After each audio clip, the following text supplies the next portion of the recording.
కుంచనపల్లి పాతూరులో తుఫాన్కు దెబ్బతిన్న పంట పొలాలను సిపిఐ జాతీయ కమిటీ సభ్యులు కె రామకృష్ణ నాయకులు పరిశీలించారు.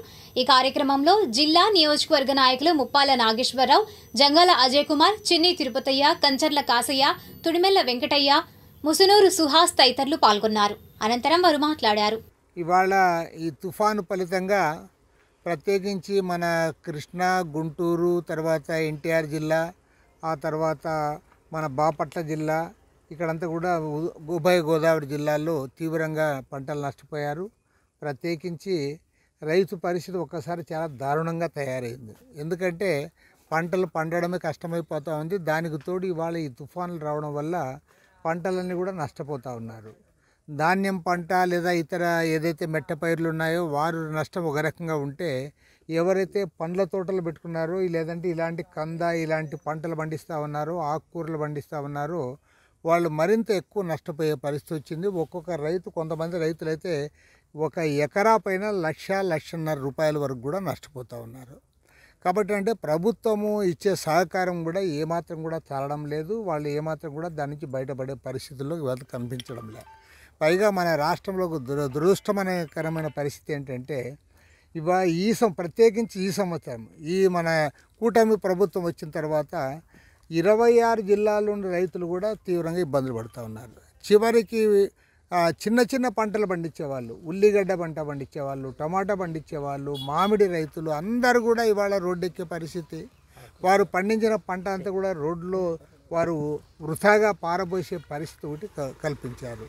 ధాన్యం రైతులు ఏమైనా సంతోషంగా ఉన్నారంటే వారు కూడా సంతోషంగా లేరు. ప్రభుత్వం ఎన్ని చెప్పినప్పటికీ ధాన్యం రైతులు కూడా ఇబ్బందులు పడ్డారు. ఇవాళ మళ్ళీ తుఫాన్తో తీవ్రంగా నష్టపోయారు. కాబట్టి ప్రభుత్వాన్ని మేము డిమాండ్ చేస్తున్నది ఏమంటే, కనీసం ఎవరైతే మెట్ట ప్రాంత రైతులు పంటలు నష్టపోయారో వాళ్ళకి ఎకరాకు 30,000 రూపాయలు ఇవ్వాలి. ఉద్యాన పంటలు ఏవైతే నష్టపోయి ఉంటారో, ఈ అరటి లేదా పెసర ఇతర పంటలు, ఈ పంటల రైతులు వారు ఎంతైతే పెట్టుబడి నష్టపోయారో టోటల్గా పెట్టుబడి అంతా కూడా ప్రభుత్వం సహాయం చేయాల్సిన బాధ్యత వారిపైన ఉంది. నీవు రైతును ఏమాత్రం కూడా ఖాతరు చేయడం లేదు. రైతు పేరు టీవీలో చెప్తా ఉన్నా తప్ప రైతుకు సహాయం అందించడంలో పూర్తిగా ఈ ప్రభుత్వం వైఫల్యం చెందింది. పూర్తిగా రైతు నష్టపోయాడు, కష్టపడతా ఉన్నాడు, అప్పుల పాలయ్యాడు. కాబట్టి రైతును ఆదుకోవాలని చెప్పి ప్రభుత్వాన్ని డిమాండ్ చేస్తూ ఉన్నాం. రేపులా ఎల్లుండి రెవెన్యూ మంత్రి గారిని కూడా కలిసి ఇవాళ మేము క్షేత్రస్థాయిలో పరిశీలించిన వాటి అన్నిటి కూడా వారి దృష్టికి తెస్తాం. తర్వాత ముఖ్యమంత్రి గారు లండన్ నుంచి వచ్చిన తర్వాత ఆయన దృష్టికి కూడా తీసుకుని వస్తాం.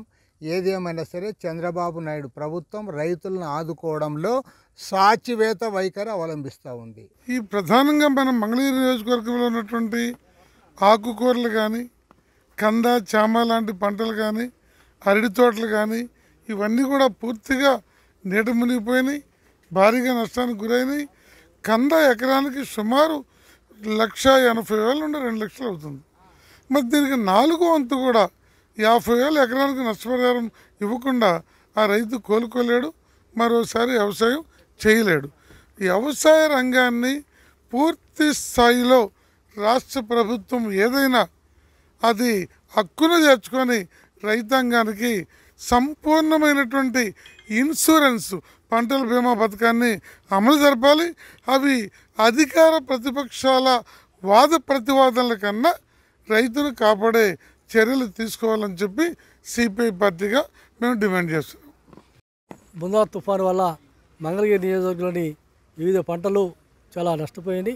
అంతేకాదు అకాల వర్షాలు కురుస్తున్న కాడి నుంచి రైతు ఈ సంవత్సరం పంట వేసిన కాడి నుంచి మొక్క దగ్గర నుంచి అన్నీ కూడా ఈ వర్షాల వల్ల కానీ తుఫాను వల్ల కానీ నష్టపోయినాయి. ఈరోజు చేతికి వచ్చినటువంటి కంద, అదేవిధంగా అరటి తోటలు, కాలిఫ్లవర్ పంటలు ఈరోజు ఈ తుఫాను కురిసిన వర్షం వల్ల భారీ నష్టపోయి రైతులు చాలా దాని పరిస్థితులు ఉన్నారు. ఈ ప్రభుత్వం ఇప్పటికైనా సరే ప్రతి ఒక్క రైతుని క్రాఫ్ట్ కానీ ఇవన్నీ వేసి సర్వే చేసి నష్టపరిహారాన్ని రైతులకి కనీస నష్టపరిహారం ఇవ్వాలని చెప్పి మేము సిపిఐ పార్టీకి డిమాండ్ చేస్తున్నాం. ప్రతి ఒక్క రైతుని ఇప్పుడు వరకు ఏ రైతుని కూడా ఈ యొక్క రైతు ప్రభుత్వాలు మనం చెబుతానే కాబట్టి కేంద్ర సాయం 5,000 కోట్లు వస్తుంది అని రాష్ట్ర ప్రభుత్వం చెబుతుంది. కానీ కేంద్ర ప్రభుత్వం కానీ రాష్ట్ర ప్రభుత్వం కానీ రైతులకి సబ్సిడీ కానీ అదేవిధంగా ఇటువంటి నష్టపరిహారం ఇచ్చిన దాఖలు లేదు. వెంటనే ప్రతి ఒక్క రైతుకి నష్టపరిహారం అని చెప్పి సిపిఐ పార్టీకి మేము డిమాండ్ చేస్తున్నాం.